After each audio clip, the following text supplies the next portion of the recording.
Olha nós aqui na nossa live. Boa noite, vamos se chegando. Boa noite, meu povo. Vambora entrando. Hoje a gente tem live. A gente vai falar de avaliação psicológica infantil e a gente vai falar de entrevista inicial e a gente vai falar de muita coisa importante no atendimento com crianças. Hoje é live aula, hein? Boa noite, Danusa. Tudo bem? Eu passei o fim de semana todo dando aula e me empolguei. E falei, vou fazer live a semana também, porque eu tô pouco cansada, pouco gripada, pouco tudo. Mas eu tô entusiasmadíssima, gente, porque agora no mês de outubro eu vou fazer 3 eventos presenciais. 3 eventos presenciais, tá? O primeiro vai ser em São Paulo e eu tô indo pra lá essa semana, então eu já tô aqui pra falar a vocês que quinta-feira eu chego em São Paulo, na verdade, no interior de São Paulo, segunda-feira eu vou estar em São Paulo, capital, organizando tudo, deixando o nosso evento a coisa mais linda no mundo.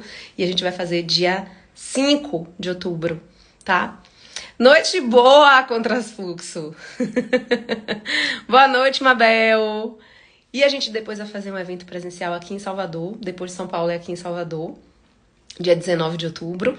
E por último, a gente vai fazer em BH, dia 26 de outubro. Eu tô animadíssima. O evento é Avaliando e Brincando. Vou pra BH também, com certeza, claro! Você não tá sabendo? Por favor, dia 26 de outubro eu tô aí, Mabel. Vambora? Vai ser na livraria do psicólogo, se eu não me engano. Eu tô fazendo com Thalita. Amanhã eu vou estar aqui numa live com Thalita, que é uma psicóloga baiana que mora em BH. E ela vai fazer esse evento junto comigo. E ela vai fazer essa live junto comigo amanhã. A gente vai falar bastante daí de BH, tá? E na quarta a gente vai falar de São Paulo. Hoje eu vou falar dos 3 lugares. Hoje eu vou falar dos 3 eventos presenciais. E é isso. Tô aqui. Tô doida pra ver vocês presencialmente, né? Ai, nem fale. Eu acho tão massa a gente se encontrar presencialmente, ainda mais agora, depois dessa coisa toda, né? Do boom do online, tudo é online, a gente só se vê por aqui. Dá uma agonia, eu quero beijar, abraçar, ver de perto, ver o tamanho de vocês, ver se vocês são grandes, se são pequenos, porque eu sou pequena, vou logo avisando. Muita gente pensa que eu sou grande, enorme, mas eu sou pequena, viu, gente?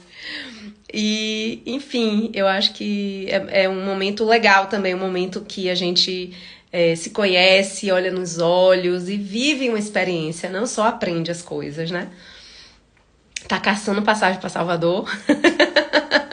Gabi, você é da onde, Gabi?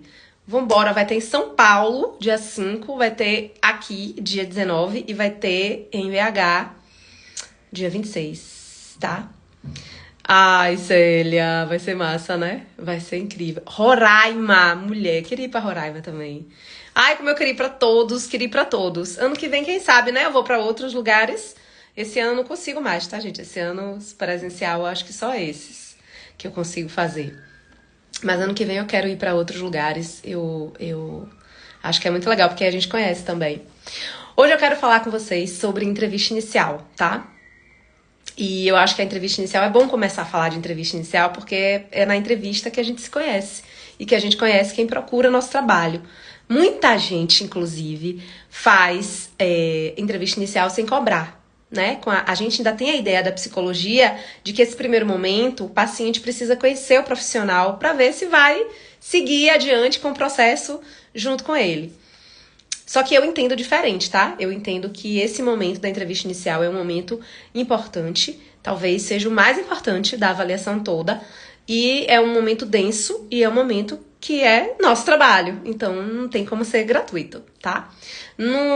Quando a gente pensa num paciente que quer conhecer o profissional e ver se identifica ou não com o trabalho, com a proposta, eu acho que a gente pode fazer isso antes desse encontro acontecer presencial. De repente até uma sessão online, né? Uma sessão não, encontro, um momento online mais curto, ou uma proposta que você mande por vídeo, por áudio, no WhatsApp, por escrito, detalhadozinho, bonitinho, explicando como é o seu trabalho para o seu paciente. Enfim, só não dá para ser entrevista inicial, porque a entrevista inicial é um passo Inclusive, é o primeiro passo principal da avaliação como um todo. Então, se eu coloco a entrevista inicial como um momento que o paciente vai me conhecer, ele perde essa função de ser entrevista inicial. E aí se torna a função de que é um paciente que está querendo conhecer o profissional para ver se vai ficar com ele ou não. Né? Então, eu entendo que são coisas completamente diferentes. E aí, pensando na entrevista inicial como passo a passo, né? Como o primeiro passo, na verdade, da avaliação psicológica, eu quero começar falando também de avaliação psicológica. Porque muita gente associa a avaliação psicológica à aplicação de teste. Simplesmente, né? Então, se eu aplico o teste, eu estou fazendo uma avaliação. Se não, não estou. Isso não existe, tá, gente? A aplicação de teste, ela é facultativa dentro de uma avaliação psicológica. Faz parte ou não do processo. Então, é um instrumento que eu utilizo para também avaliar o meu paciente. Então, eu posso escolher utilizar esse instrumento ou não. Vai depender do objetivo da minha avaliação, vai depender do quanto que aquela avaliação exige de mim conhecimento técnico científico para eu poder utilizar ou escolher utilizar um teste. E aí, pensando nessa proposta, né, a gente precisa entender de fato qual é o objetivo daquela avaliação. E aí você pode dizer para mim, Dani, mas eu não faço avaliação, eu só atendo. E aí eu te pergunto, baseado em quê? Se você não avalia antes, né? E aí a gente normalmente associa também a avaliação a algo específico. Eu só avalio, ou eu avalio e faço intervenção, ou eu avalio e encaminho para intervenção com outro profissional. Quando você tem isso amarradinho, então, por exemplo, você não quer avaliar. Dani, eu não sou boa avaliando, eu não gosto, principalmente se for para avaliar com o objetivo de dar um diagnóstico. Então, eu prefiro receber o paciente para intervenção. Mas aí é importante que você receba um paciente que tenha sido avaliado adequadamente, que você tenha a avaliação completa desse paciente, para você ter um norte para pensar em como vai ser essa intervenção. E principalmente que esse profissional que fez a avaliação tenha contato direto com você para que vocês troquem, né? Enfim, então eu acho que é complicado eu intervir sem avaliar ou sem ter uma avaliação criteriosa e adequada nas minhas mãos para eu poder fazer a intervenção. Normalmente, eu vou avaliar todos os meus pacientes, tá? Até porque eu entendo a avaliação num lugar muito maior do que simplesmente dar um diagnóstico. Esse é um dos objetivos da avaliação psicológica. Eu posso avaliar pensando em outros objetivos. E, na maioria das vezes, com o objetivo de fazer uma intervenção, de fazer um acompanhamento, tá? E aí, nesse processo, né, eu preciso conhecer. Conhecer quem tá me procurando, entender o que essa pessoa tá me procurando quer de mim, né, enquanto profissional, o que é que ela espera enquanto profissional, que eu responda para ela. Porque todo mundo que te procura para um trabalho quer uma resposta. Ninguém te procura aleatoriamente. Eu tô trazendo meu filho aqui para terapia e quero que você veja aí o que é que pode ser feito com ele. Vê aí, analisa e resolve. Não é assim, né? A maioria das vezes, os pais trazem as crianças para psicoterapia, para o processo psicológico, para uma resposta. Para você dizer se aquilo que os pais estão preocupados ou alguém está preocupado tem razão de ser, né? E como as coisas podem se procederem dali para frente. E aí, gente, é importante a gente frisar, quando a gente recebe os pais no processo psicológico, que o atendimento psicológico não existe pra gente só dar essas respostas ou resolver um problema diante dessa resposta, tá? Eu até falei sobre isso, postei um vídeo aqui essa semana falando sobre isso. Processo terapêutico é o lugar da gente compreender o que está acontecendo com aquele paciente que vem pra gente, para que ele consiga encontrar as respostas e consiga encontrar mais do que as respostas, mas consiga encontrar resultados, consiga de fato fazer com que as coisas mudem, né? Porque ninguém vem para a terapia sem querer mudança. A questão é que eu preciso entender quem é que quer essa mudança e para quem é que você quer essa mudança. Vou deixar gravado sim, Mabel, essa live, tá? E aí eu gosto sempre dessa perguntinha básica, assim. Quem procura o quê pra quem? Então, quando eu recebo o contato inicial de alguém, Dani, ou doutora Dani, ou várias formas que as pessoas têm de falar comigo, né? Eu queria saber como é o processo psicológico, meu filho tá precisando, minha filha tá precisando, e queria saber quanto você cobra. A maioria das pessoas chegam perguntando quanto que a gente cobra. na verdade, o quanto a gente cobra normalmente vem antes do o que é que você faz e como é que você faz. Impressionante isso, né? A maioria das pessoas se preocupam mais no que elas vão gastar. Quando a preocupação deveria saber: como é que você faz esse trabalho? Me explica como é esse trabalho. Como é que você desenvolve esse trabalho melhor? E aí, mesmo que a família me pergunte, que é o que acontece na maioria das vezes, quanto eu cobro, eu sempre vou responder como eu faço o meu trabalho. E depois eu digo o valor que eu cobro. Até porque, para a pessoa entender o que eu vou cobrar, ela precisa entender o que eu vou fazer. Senão vai ficar, né? Vai ficar um pouco no ar. Vai ficar meio, tipo, mas o que é que vale isso? Então eu preciso explicar. Então, normalmente eu passo uma proposta terapêutica. E aí, no caso da avaliação, tem a proposta de avaliação psicológica e, posteriormente, a proposta de intervenção. A minha proposta de avaliação psicológica vem antes, obviamente, e a minha proposta de intervenção só vem depois que eu fizer a avaliação. Porque só depois que eu avaliar, primeiro, eu vou entender se eu vou intervir ou se eu vou encaminhar. Segundo, como é que eu vou intervir, né? Então, qual é a forma que eu vou fazer essa intervenção, quantas sessões eu vou precisar utilizar, se é uma por semana, 2 por semana, se é com a criança, se é junto com a família, se eu vou precisar colocar outros atores nessa intervenção. Então, eu só sei dizer quanto eu vou cobrar numa intervenção depois que eu faço a avaliação. Isso é o mais adequado a ser feito, tá? Normalmente eu dou uma ideia de como pode ser e de quanto vai custar. Por quê?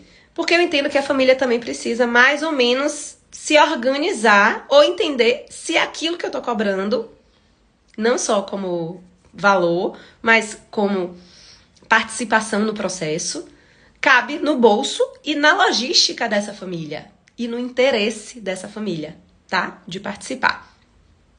Então, a gente tem que ter muito cuidado, porque o que é que eu vejo? Muitos profissionais da psicologia aceitando o paciente de qualquer jeito, principalmente com crianças, né?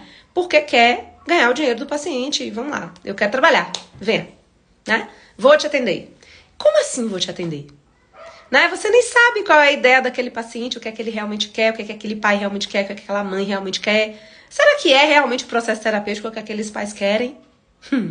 Então isso eu aprendi nos meus 10 anos, quase 11, né, de clínica com criança e adolescente, principalmente com criança, que eu preciso entender primeiro que quem tá me pedindo, quem me procura, tá me pedindo alguma coisa. E aí eu preciso primeiro descobrir pra quem é que eles estão me pedindo. Será que é pra criança mesmo ou é pra eles próprios? Então essa é a primeira coisa que eu preciso saber, porque a depender de pra quem eles estão pedindo alguma coisa, eu posso responder se sou capaz de oferecer ou não.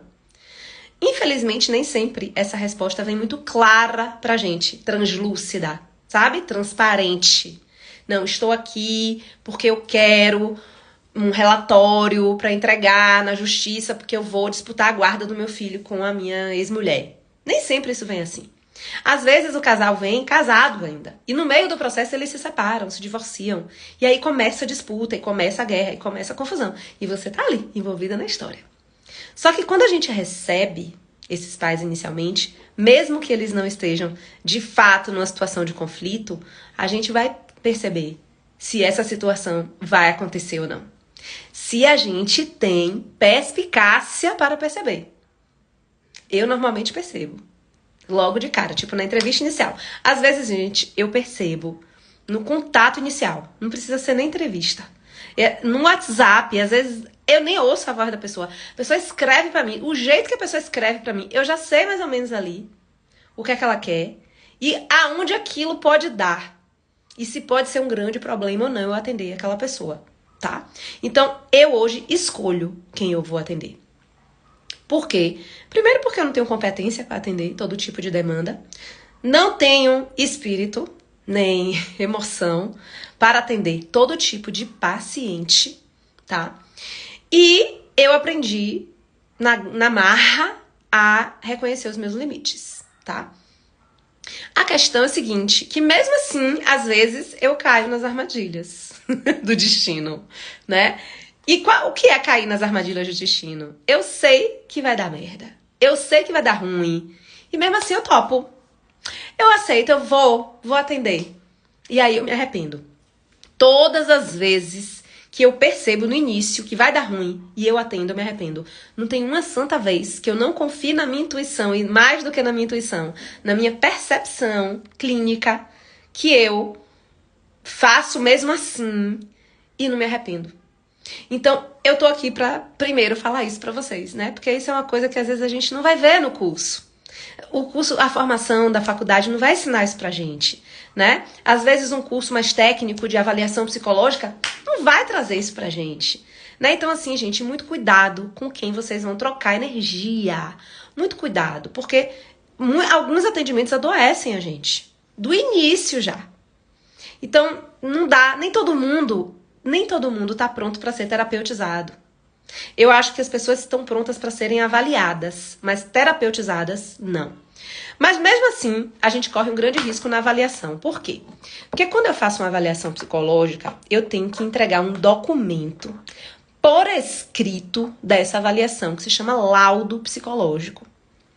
E aí é quando muitas vezes a gente se quebra. Porque quando eu pego um caso muito complexo, ou um caso que eu não tenho tanta competência em avaliar, e eu vou escrever esse laudo, eu vou me embananar toda, porque não é fácil. Essa escrita desse laudo e desse relatório, desse documento psicológico, não é uma escrita simples de ser feita. A gente não... o CFP não tem um modelo dizendo, escreve assim com essas palavras sobre isso. Não, porque é um complexo, né? Eu não estou escrevendo sobre uma demanda. Eu não estou escrevendo sobre um diagnóstico. Eu estou escrevendo sobre pessoas. Eu estou escrevendo sobre relacionamentos. Quando eu atendo uma criança, eu atendo a criança, eu atendo o pai, eu atendo a mãe, pensando numa coisa bem nuclear. Quando não tem junto, vó, escola, tio, padrinho, madrasta, padrasto, irmão. Vocês entendem? Porque a criança, ela tá associada, a criança ela tá grudadinha com essa família. Então eu não vou atender a criança sozinha, eu não vou avaliar a criança sozinha. Eu não posso fazer isso. Pega a criança, bota aqui na minha sala, vamos brincar com ela, pronto, eu já entendi tudo que tá acontecendo com essa criança. Se fosse assim, seria lindo. Não é assim que as coisas acontecem, né? Eu preciso escutar esse adulto que vem pra mim. Eu preciso ouvir. E eu preciso ouvir vários lados, eu não posso ouvir um só. Por quê? O que é que acontece? Tem outra frase que eu adoro que é assim, ó, não existem verdades, existem versões. Então cada um vai trazer a sua versão. E aí eu não tô dizendo que as versões são mentiras. Eu tô dizendo que as verdades são essas versões. Então, pra uma mãe que conta uma coisa, pra um pai que conta outra, independente se são casados ou separados, tá, gente? Pra uma escola que conta uma coisa, cada um tá contando na sua perspectiva, no seu jeito de ver a situação, de encarar as coisas, de perceber as coisas, a partir do seu ângulo de vista, do seu ponto de vista. Então, quando eu ouço uma mãe falando, por exemplo, da sua gestação, falando de como foi que ela teve a rede de apoio, de como as coisas se deram no início, eu tô ouvindo a partir do ponto de vista dessa mãe. Quando eu pego um pai que tá ali com essa mãe e viveu junto com ela as mesmas coisas, o pai vai me contar de forma diferente muitas coisas. Porque o ângulo e o ponto de vista dele é outro. Vocês entendem? Então eu preciso fazer essa escuta dessas versões. E aí, quando a gente encontra uma família que já vem pra gente dividida, separada, né? Desconectada, isso fica muito pior. Porque o que acontece é que muitas vezes um quer o acompanhamento da criança e o outro não aceita, o outro não quer. E aí quem não quer, não participa. Quem não quer, boicota. Quem não quer, vai trazer uma versão mirabolante muitas vezes. E quando eu recebo os pacientes na terapia, quando eu recebo uma criança na terapia, eu recebo uma família que também pode estar adoecida muitas vezes, psiquicamente falando, né? Então a gente nunca sabe se aquela mãe, se aquele pai tem um transtorno psiquiátrico, um transtorno psicológico, se vivenciou um trauma muito grande na sua infância. Então eu recebo famílias que têm histórias de vida muito anteriores a essa criança, antes dessa criança nascer, e que normalmente são projetadas na vida dessa criança. Então, se a gente fosse parar para entender de fato o que é uma entrevista inicial, a gente faria 3 sessões de entrevista inicial, 5 sessões de entrevista inicial. Ia ser um mês só fazendo entrevista com os pais antes de conhecer a criança. Porque eu preciso entender a história de um, a história do outro, a percepção de cada um. Eu preciso entender como eles se relacionam. Eu preciso entender como eles pensam sobre essa criança. Eu preciso entender como eles trazem a versão deles do desenvolvimento dessa criança, do relacionamento que essa criança tem na família. Porque tudo está influenciando na queixa que eles estão trazendo relacionado a essa criança. E muitas vezes a queixa não vem relacionada à criança. A queixa vem relacionada um com o outro.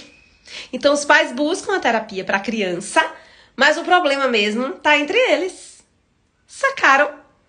E aí a gente precisa dizer para eles, ó, calma aí. Não é sobre a criança isso aqui, é sobre vocês. E talvez o trabalho seja outro. Uma orientação parental, uma terapia familiar, uma terapia pessoal para cada um de vocês, né? Claro que essa criança tá sobrando, tá? Eu sempre digo que se tem um casal adoecido, ou um casal em sofrimento, ou um casal em conflito, tem uma criança sofrendo. Pode ser que essa criança não esteja adoecida, mas pode vir a adoecer. Muito gravemente, porque ela tá em sofrimento. Porque nenhuma criança vai estar bem diante de um casal parental em conflito, ou de um casal parental adoecido. Não existe isso. Tá?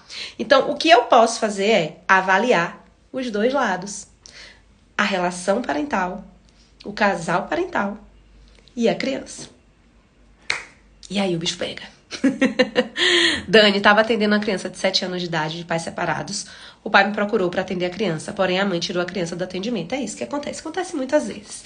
E aí o que acontece? Além disso tudo, nós somos sempre os vilões. Nós, psicólogos, somos vilões. Inclusive, eu tô doida pra fazer uma live só falando sobre pais separados. Só sobre isso, porque eu decidi essa semana que eu não atendo mais esses casos, inclusive.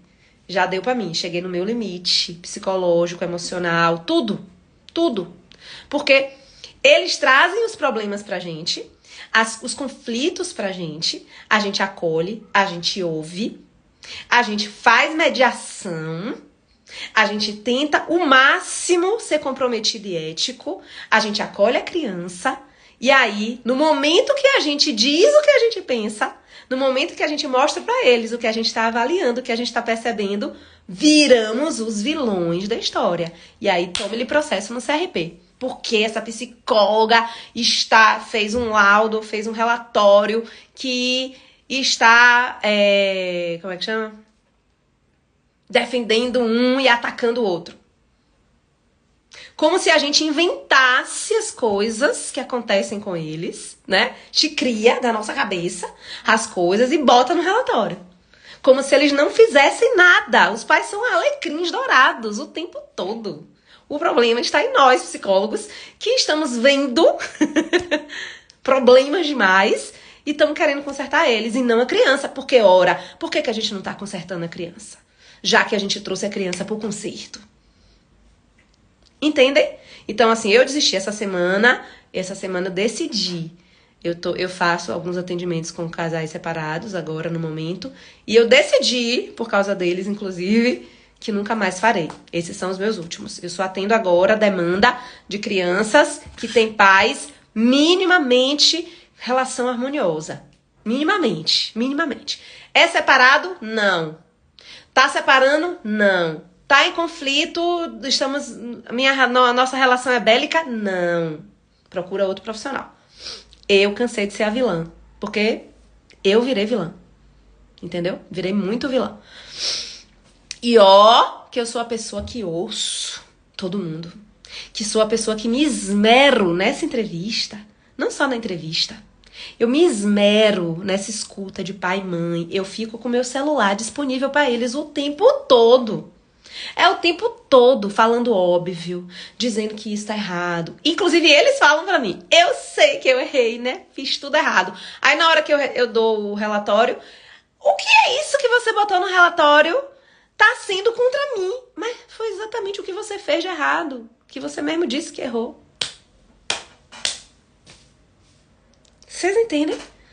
A dificuldade da gente é pessoas que não são seres humanos que não são terapeutas. É difícil. Esse papel da gente é um papel difícil.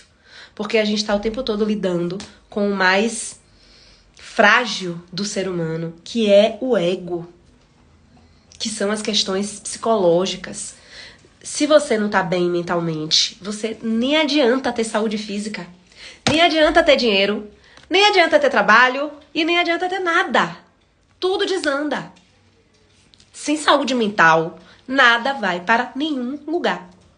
Então, nosso trabalho, nós, psicoterapeutas, e vou dizer mais, psicoterapeutas infantis principalmente, nosso trabalho é primordial para a sociedade. Primordial.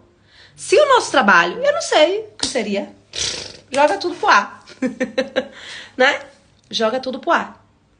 Então, a gente precisa valorizar mais o nosso próprio trabalho. E aí eu tô falando pra psicólogo, tá, gente? Psicólogo, psicoterapeuta, vamos valorizar o trabalho que a gente tá fazendo. E como é que a gente valoriza o trabalho que a gente tá fazendo? Primeiro, saber o que a gente tá fazendo. Com critério, com assertividade, estudando. A gente tem que estudar todo dia, gente. Eu não paro de estudar, não. Desde que eu saí da faculdade, acabou. Não existiu esse negócio de acabou faculdade, parei de estudar. Muito pelo contrário. A gente vai estudando mais. Sempre mais. Porque cada caso que eu pego, diferente do outro, completamente. Mesmo que tenha demandas parecidas. Quantas crianças eu já atendi com ansiedade? Quantas crianças eu já atendi com TOD? Quantas crianças eu já atendi com pais separados? Quantas crianças eu já atendi com enurese noturna, com insônia. As demandas são parecidíssimas, mas cada história é única. Cada envolvimento familiar, trama familiar é exclusiva.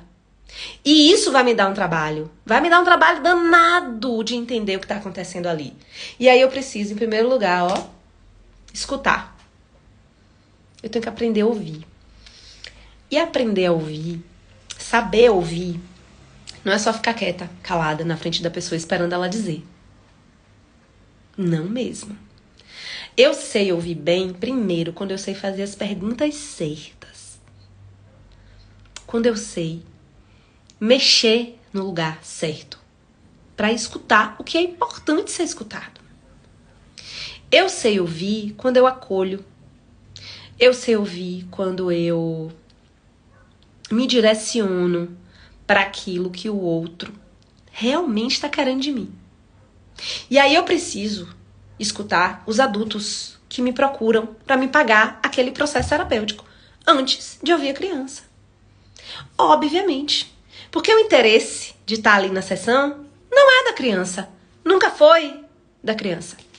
Não é a criança que pede terapia. Pode até ser que tem uma criança hoje, outra que está querendo. Mas nem é com intenção quando eles querem.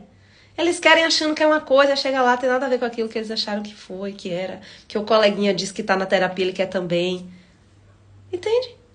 Quem sabe o que quer mesmo, ou deveria pelo menos saber, sabe. É a família que te procura, é quem vai pagar pelo tratamento. É quem vai levar a criança pra você toda semana. É quem vai se comprometer com o processo. É a família. A criança são outros 500. Aí sobre a criança eu falo amanhã, quando a gente conversar sobre recurso terapêutico, tá? Recurso lúdico para avaliar. A gente tá aqui com a família. Entrevista inicial. A criança é o sintoma e o adulto a causa, exatamente. Então na entrevista inicial, aí a galera me pede. Aí eu fico desesperada. Deixa eu beber uma água, viu, gente, que eu tô gripada. E mesmo que eu não tivesse, eu ia beber água também. Pra hidratar a garganta. Aí os profissionais. Manda um modelo de anamnese pra mim. Pra que você quer modelo de anamnese? Me responde. Para, gente. Anamnese é pra médico. Esquece a anamnese. Esquece. Você tem que entender o que é que você precisa saber na entrevista inicial. E agora, nesse momento, você pode pegar um caderninho, um bloquinho aí, um lapisinho, uma canetinha, já para anotar esse passo a passo. Que anamnese nenhum vai te dar isso. Primeira coisa que você precisa saber. Anota, eu tô dizendo que o babado é forte aqui, o negócio é sério. Primeira coisa que eu preciso escutar na entrevista inicial Eu vou até anotar também para entrar junto com vocês no esquema. No entrevista inicial. Eu adoro falar escrevendo.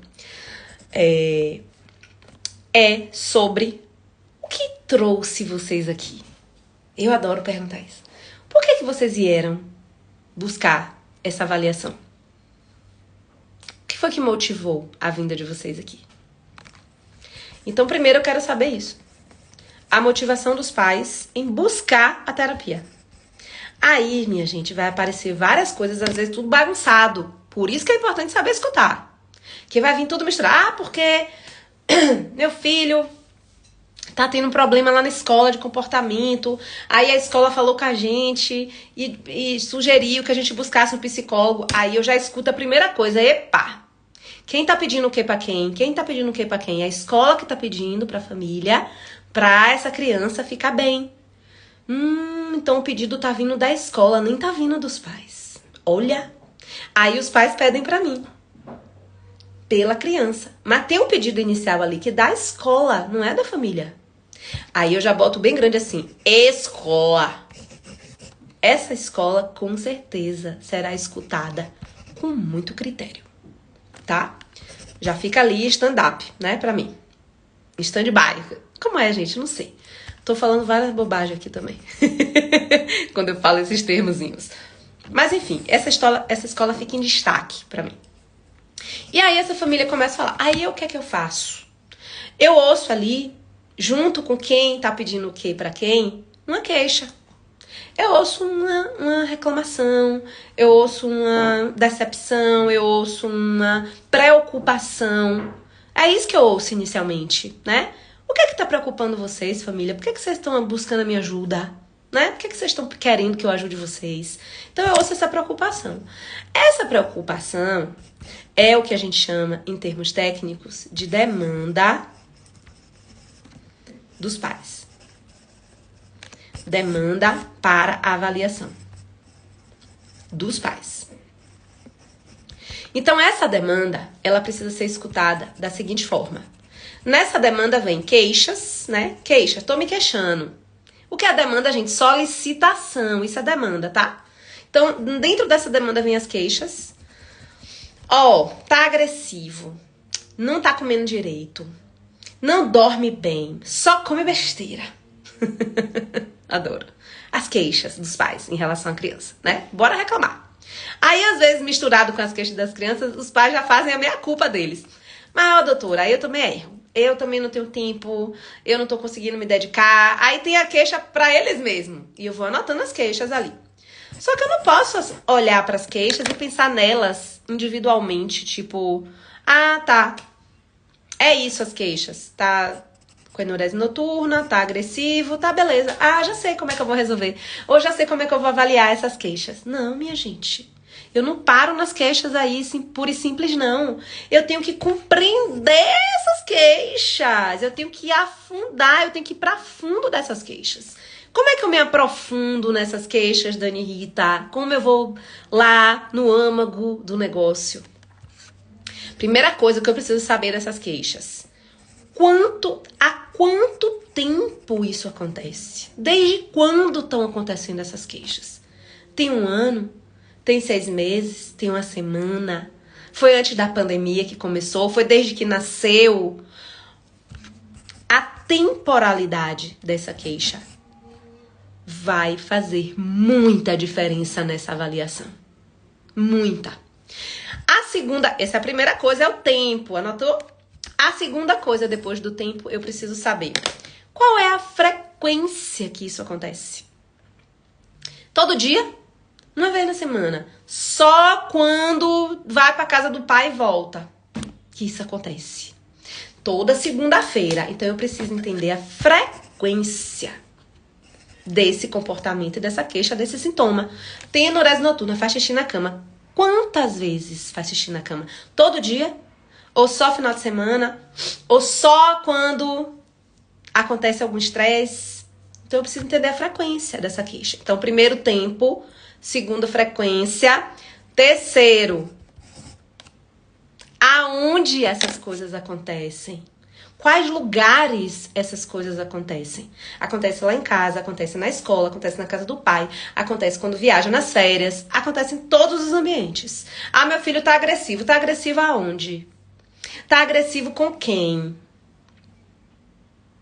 Calma que eu só tô no começo dessa entrevista. E ó como ela já tá profunda. Então eu preciso entender o tempo que acontece, a frequência, quantas vezes acontece, e eu preciso entender aonde acontece. Esses 3 pontos precisam fazer parte da minha investigação da queixa. E aí, gente, já rolou meia hora de entrevista inicial, tá? Não tem como os pais não falarem diante dessas suas intervenções aqui. Desse seu direcionamento. Agora me diga pra que eu quero na anamnese? Pra quê? Ah, porque na anamnese vai falar. E a gestação? E eu não sei o quê? E aprendeu a falar quando? Gente, por enquanto eu tô preocupada com o problema que a família tá trazendo pra mim. É esse meu foco, tá? Esse é meu foco. Então, eu preciso entrar no foco. Deixa a anamnese pra depois. Deixa essas histórias, esses pormenores pra depois. A não ser que a família entre, ou a mãe entre, ou o pai entre, querendo já desabafar isso. Isso aconteceu comigo essa semana. Semana passada. Essa semana começou hoje. Calma, muita coisa. Semana passada eu recebi uma mãe para uma entrevista inicial. E ela começou a entrevista inicial me contando e me deixando muito claro. Ela chegou, inclusive, tem pessoas, né, que são mais articuladas na comunicação. Então vão falar melhor as coisas. Vai ficar salva assim, Vivi, viu? Fique tranquila. Então essa mãe chegou descrevendo com detalhes toda a história dela, desde que ela desejou ter a filha. E detalhe, a filha adolescente. Então, imagine quanta coisa que eu não ouvi. E ela me contou em detalhes mesmo, tá? E aí, depois que ela me contextualizou o histórico da filha, ela veio para me falar da preocupação dela. Então, essa mãe não chegou com a preocupação. Ela chegou com a história primeiro. Ela chegou com o contexto. E aí eu já ouço uma coisa, porque pensa, lembra da escuta? O que é que eu tô escutando? O que é que eu tô ouvindo quando essa mãe conta a primeira história e depois ela me conta a preocupação ou a queixa? Eu tô ouvindo que tem uma demanda nessa mãe aí que é imensa. E que nessa adolescente vai ter uma demanda familiar tão imensa quanto. E eu vou me ater ao contexto e à história que essa mãe tá me contando, tá? E aí, eu ouvi primeiro a história e o contexto todo dela, depois ela me trouxe o problema. Dani, eu fiquei ali 1h30, 2 horas com aquela família, que eu acho que é o básico pra gente ficar na entrevista inicial. Menos que isso, impossível de fazer uma escuta adequada, uma escuta coerente, uma escuta qualificada, impossível. Beleza. Ainda faltam coisas. Porque quando eu faço uma entrevista inicial, eu tô pensando na avaliação psicológica. A entrevista inicial vai me dar base para essa avaliação, estrutura a minha avaliação. Então eu preciso entender o que é que eu preciso avaliar para saber se recebi as respostas na entrevista inicial. Sacaram? E aí eu vou passar para a segunda etapa da entrevista. Ou se a família chegar querendo desabafar primeiro, falar primeiro da contextualização. Beleza? Deixa eu só ler as coisas que vocês escrevem aqui, que eu amo. Samira Coutrin, pare, Sami, de fazer isso comigo. Sou psicóloga? Não, mas devia ser, porque você parece que é. Tenho filhos? Ainda não, mas você é madrasta, deixe de onda. Também não. Gosto de aprender com essa maravilhosa? Claro. Eu também aprendo com você. Muito, muito, muito, muito. Vivi vai ficar salva, viu? Não sei se você viu a minha resposta, mas vai ficar salva sim. Fique tranquila. Então, minha gente, essa é a primeira parte da entrevista inicial que eu preciso me aprofundar. Nas queixas. Tempo, frequência e aonde. Até porque isso dá base para um objetivo de avaliação diagnóstica. Beleza?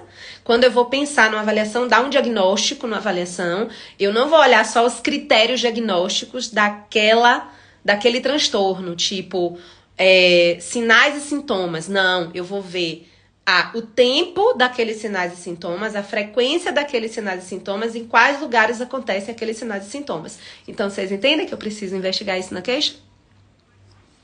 Final de semana com Dani em curso. E agora aqui. Pri, estamos aqui de novo. Pois é, na live, que é outro curso. Mas, enfim, vamos lá. Segundo passo da entrevista inicial, que é importante, sem pensar em anamnese, tá? É a gente pensar no desenvolvimento da criança. Como essa criança se desenvolveu. Não preciso de anamnese para isso, para me estruturar isso. Preciso? Não preciso. O que é que eu preciso entender do desenvolvimento de uma criança? Não sei, Dani Rita, então vá aprender, vai estudar um livro, pegar um livro de desenvolvimento infantil, vai estudar, porque senão nem adianta você ser psicólogo infantil. Se você não entende bem de desenvolvimento infantil, não adianta. Aí um livro que eu indico é O Mundo da Criança, de Papalha, Feldman e esqueci o nome da outra. Que é um livro maravilhoso de desenvolvimento infantil. Henrique, meu amor, te amo, viu? Você é maravilhoso.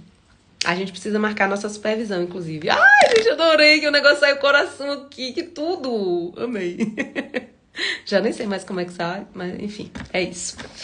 A gente precisa marcar nossa supervisão. Eu tô devendo várias supervisões de marcar. Vou organizar tudo, gente. Essa semana que vem eu vou organizar com todo mundo, viu? Que eu tô devendo, a gente vai organizar. Então, eu preciso pensar no desenvolvimento da criança. Como é que eu investigo o desenvolvimento da criança, Dani? Primeiro, eu preciso pensar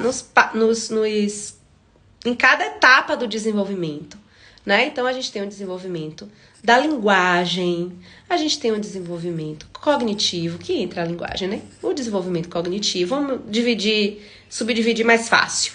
Desenvolvimento cognitivo, desenvolvimento emocional, que tá no cognitivo, mas a gente gosta de botar ele um pouquinho de lado, à parte, para dar uma ênfase, porque a gente é psicólogo, né? Então, o desenvolvimento emocional e o desenvolvimento social. Aí eu vou perguntar para a família, como essa criança se desenvolveu? Para eu saber como essa criança se desenvolveu, eu tenho que saber desde o momento que ela nasceu, né? Como foi a gestação? Só que eu gosto de perguntar coisas mais... Eu gosto de ir para peculiaridade. Eu gosto de perguntar assim, ó. Que essa criança veio? Vocês planejaram? Vocês desejaram? Vocês queriam ter filhos? Porque aí vem as histórias assim, às vezes, sabe? A gente tentou por anos engravidar. Eu tive 6 perdas gestacionais antes de ter esse filho. Entende? Essa história já tem um peso para essa criança. Já tem um peso para essa relação parental. Demais. E aí eu vou querer saber como foi a gestação, se foi tudo ok, né? Se essa mãe teve rede de apoio na gestação, como ela estava emocionalmente. O Mundo da Criança, o nome do livro. Se alguém que me segue, que me conhece, que sabe que eu indico esse livro, escreve aí, gente, por favor. Mas depois eu posto lá nos stories pra vocês também, tá? Eu posto depois da live. Então, eu vou querer entender a parte do desenvolvimento, como ela se desenvolveu, como ela cresceu, como foi o primeiro ano de vida dessa criança, né? Mas eu não quero entender só os marcos de desenvolvimento. Eu quero entender tudo, eu quero entender como foi a relação familiar, porque eu tô olhando, investigando desenvolvimento social, emocional, cognitivo. Eu quero entender se ela teve algum atraso em algum dos marcos. Eu quero entender como foi o momento que ela entrou na escola, como ela se desenvolveu inicialmente na escola. Se teve problema, se não teve, né? Como foi a relação de apego com essa mãe, com esse pai. Então, eu vou entender o histórico de desenvolvimento dessa criança. Essa é a segunda parte da entrevista inicial. A primeira são as queixas. A segunda é o desenvolvimento. E aí a família vai destrinchar pra mim. Dani, eu não vou conseguir decorar isso tudo. São informações importantes. Eu vou com um papelzinho ali na mão, um caderninho, que eu tenho um caderninho para cada paciente. Eu vou anotando as coisas principais, porque eu gosto de ouvir olhando para o meu paciente. Eu gosto de que os pais percebam que eu tô atenta a eles ali, que eu não tô desviando a atenção, anotando toda hora, tá? Se por um acaso eu ficar na dúvida de alguma coisa, aí eu encaminho para os pais depois um questionário que eu amo, que é um instrumento de rastreio que se chama CBCL. CBCL, que é um checklist, tá? Desenvolvido cientificamente, inclusive, para que a gente possa fazer uma ronda, uma sondagem de qualquer problema que essa criança possa estar tendo. Embora o CBCL não é focado no desenvolvimento da criança, nem no histórico de desenvolvimento da criança. O CBCL é mais focado nas queixas e nos problemas que a criança está enfrentando no momento, tá? De 6 meses para cá. Então, o CBCL é bom para isso. Mas, se você quiser, você pode mandar um roteirinho para essa família com essas perguntas, tá? Sobre o desenvolvimento, e a família escreve e manda para você. Agora, acredite, o que a família vai escrever é muito menos do que ela vai dizer. A família costuma economizar na escrita, tá? Divane botou o nome do livro aí, que Divane é maravilhosa. Diu, deixa eu lhe dizer, estou indo pro Rio em janeiro. Na verdade, eu vou passar Natal no Rio e Réveillon. Mas Natal e Réveillon eu vou estar com minha família, tá? No Rio, que é meu irmão que mora no Rio, eu vou passar com ele. E aí, pós-Réveillon, eu vou estar mais livrezinha. Eu vou estar até o dia 13, mais ou menos, a gente pode se encontrar. Tá bom? De repente, vá que eu consiga fazer em janeiro o Avaliando e Brincando no Rio. Vamos organizar o Avaliando e Brincando no Rio? Enfim, der certo dessa vez? Um sábado, que tal? Aí, gente, já tô planejando o Rio de Janeiro, tá? Que eu já vou estar lá mesmo, né, não? Enfim, passei para a terceira parte da entrevista inicial. Que é o quê, Dani Rita? Ouvi as queixas, ouvi as preocupações dos pais, entendi qual é a frequência, qual é o tempo e quais os lugares. Depois ouvi o histórico do desenvolvimento. Só isso aí tá bom, Dani Rita? Não. Não tá bom. Porque eu vou lembrar que eu vou utilizar essa entrevista inicial para fazer um plano de avaliação para essa criança. Então eu vou encontrar a criança depois e eu vou avaliar ela. Então eu vou avaliar em quais aspectos essa criança? Nas queixas, no desenvolvimento e no que mais? Nos aspectos pessoais da criança. Quem é essa criança? Como é a personalidade dela? Do que ela gosta? Do que ela não gosta? Do que ela tem medo? Ela já viveu algum trauma? Quais são as relações afetivas dessa criança, além da família? Quais são as manias dessa criança? O que ela gosta de brincar? Quais são as brincadeiras preferidas dela? Porque assim, ó, gente, eu vou encontrar com a criança, sabe? Sabe quando você vai conhecer alguém? Quando você vai encontrar com alguém? E aí você quer saber coisas sobre essa pessoa, pra você se preparar mais ou menos pra estar no encontro com aquela pessoa, né? O que ela gosta de comer? O que ela gosta de fazer? Né? Qual é o seu hobby? Você viaja? Você não viaja? Então, eu vou me preocupar com os aspectos pessoais dessa criança. Isso também precisa entrar na entrevista inicial, tá? Por quê? Porque eu quero me preparar para receber essa criança da melhor forma possível. Porque ela já tá vindo para um lugar que ela não pediu para ir. Para encontrar com uma pessoa que ela nunca viu na vida. Para ficar sozinha com essa pessoa toda semana, 1 hora dentro de um espaço. Então, minimamente, eu preciso conhecer essa criança. Eu preciso entender o que é que pode fazer com que essa criança se vincule a mim mais rápido ou piore a situação, tá? Então, eu gosto de entender os aspectos pessoais dela. Principalmente, o que ela gosta de brincar, o que ela gosta de fazer, do que ela tem medo. Ela tem alguma alergia?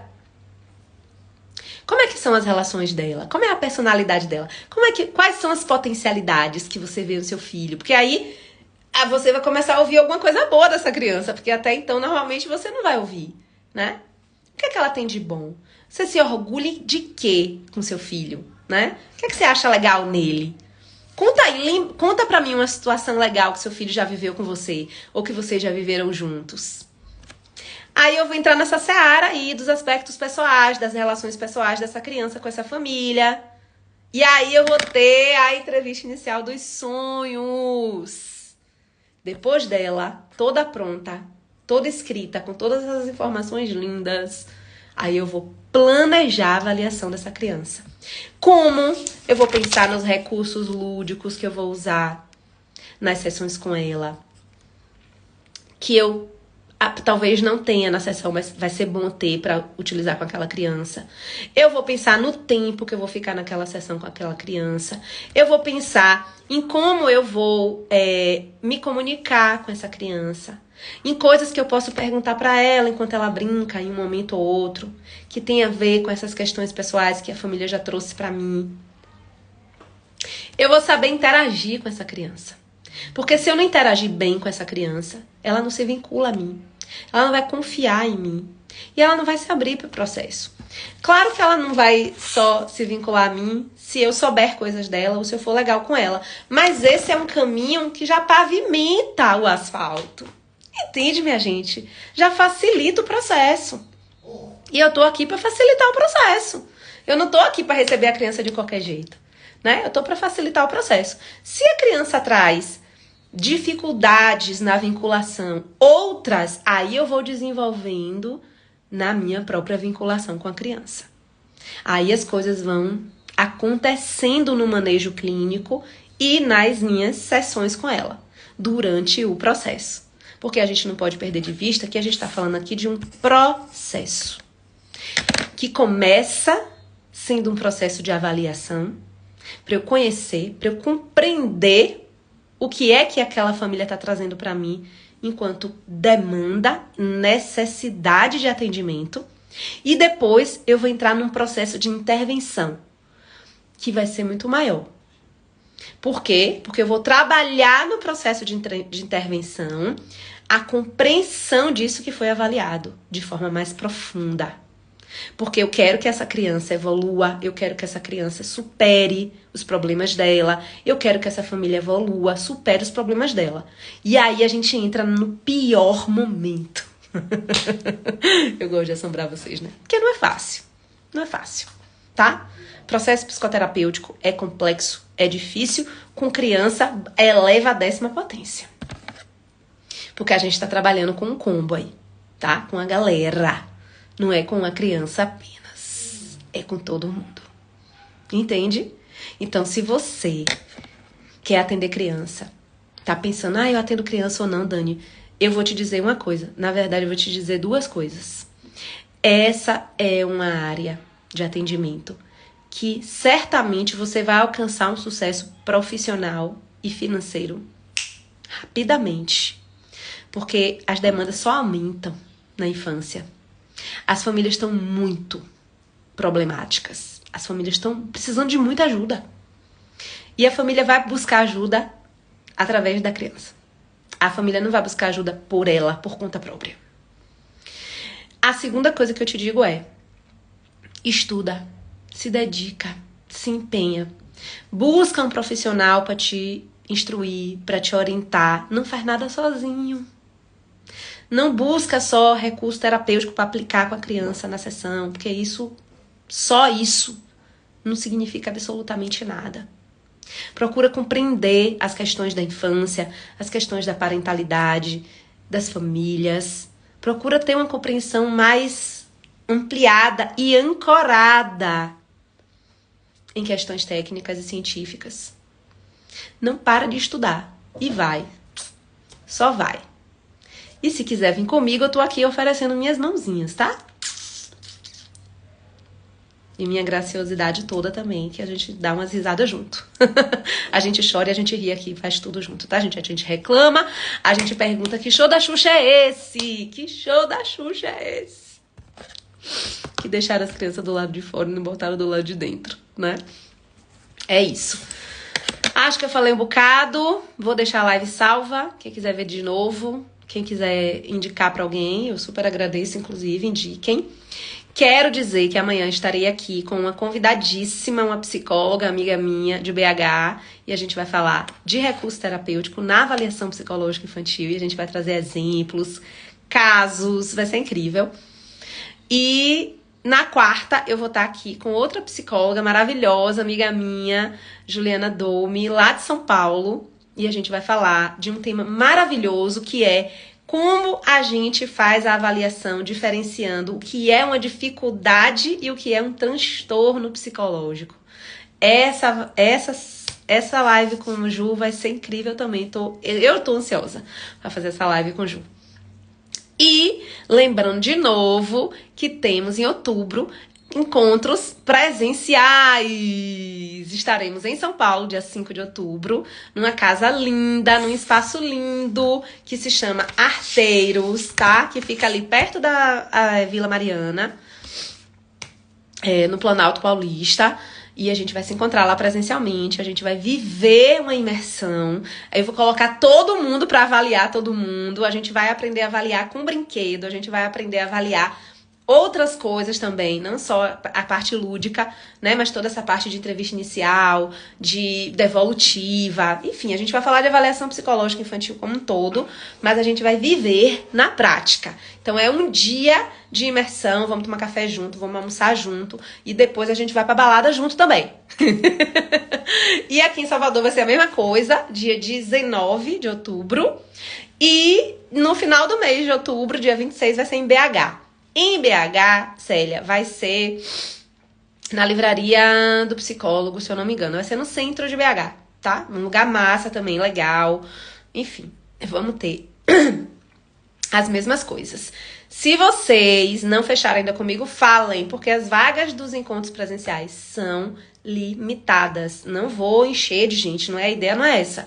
A ideia é ser um grupo restrito, com no máximo 15 profissionais, pra gente poder se dar atenção, né? Pra gente poder, enfim, aprender de verdade e a gente poder vivenciar, experimentar de verdade esse momento, tá? Né? Você conhece Célia lá? Pois é, vai ser lá. E Tito, que massa que você vai estar aqui em Salvador. Adoro. É isso, minha gente. Amanhã a gente se vê aqui na live de novo. Eu vou deixar todas elas gravadas, tá? Pra vocês verem, reverem, indicarem pro povo. E deixa eu ir, que eu tô exausta. Não parece, não, mas eu tô, tá? Só o pó da rabiola aqui. Cansadíssima, que eu atendi o dia todo e ainda tô gripada. Beijo, beijo. Até amanhã. Obrigada pela participação de todo mundo, pelo carinho também.